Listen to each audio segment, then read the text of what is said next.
Well, Halle Berry, we can sort of stretch out. Breathing room, you've got some moving space, but throughout most of Executive Decision, you're pretty cramped in there, aren't you? Or is that just an illusion? Were you really cramped in tightly there? We were really cramped in, you know, stuffed in like sardines, all 400 of us. Does it give you a respect for people who have to work in confined conditions like that all the time? And could you do it?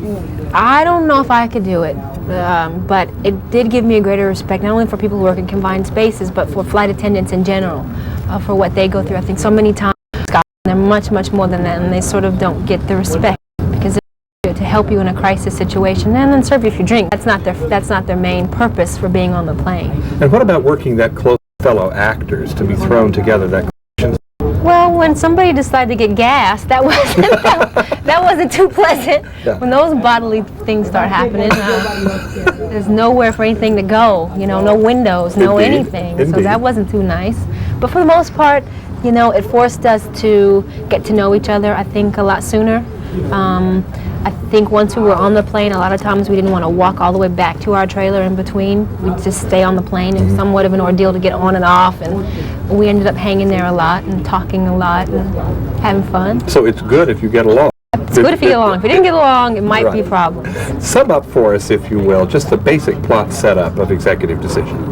Well, the short version is there's a plane traveling from Europe to the United States, and it's been hijacked by terrorists, and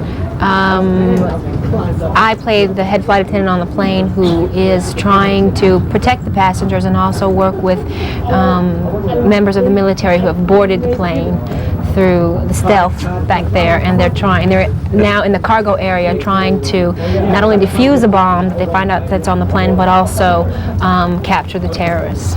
Now, those of us who have so admired your work in pictures like Losing Isaiah, the intensity there, the anger in there, does a movie like this constitute a kind of holiday for you, or does it have its own special challenges? A holiday in a way, because there's not that gut-wrenching emotion all the time, so it was easier for me that way, but it was still a challenge doing an action picture, working in those conditions and conveying terror without being over the top, or a lot of the time I had to convey things without actually speaking, and sometimes that is harder than when you actually have words to speak.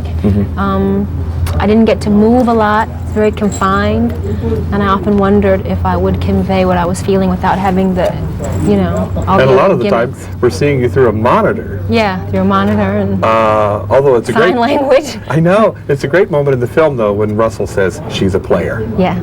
When we know that you're going to be there for the duration, as if we doubted it anyway, I suppose. Talk to us a little bit about what's coming up in your future. Such a variety of roles. What could we look for? I have a film opening a week after this one, actually, called Race the Sun for TriStar. It's a feel-good sort of family underdog wins film. I have one in the fall called The Rich Man's Wife. For Caravan, it's a suspense, thriller, murder, mystery. And in a month, I start to shoot a movie called Baps. It's a big, big, broad comedy, sort of like Dumb and Dumber for women.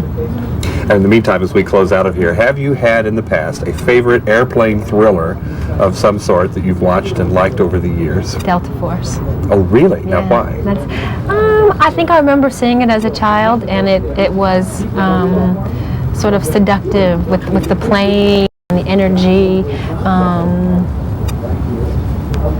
Yeah, that's Machinery, mayhem, suspense, and frailty of the human condition. Yeah. Ooh, that's heavy, all that isn't stuff. It? Certainly, we could add Executive Decision to the list, though, of fine airplane thrillers. Yeah. Thank you for your work in it. Thank you. I am John Tibbetts for KCTV5 with Halle Berry in Los Angeles. We're at LAX for KCTV5.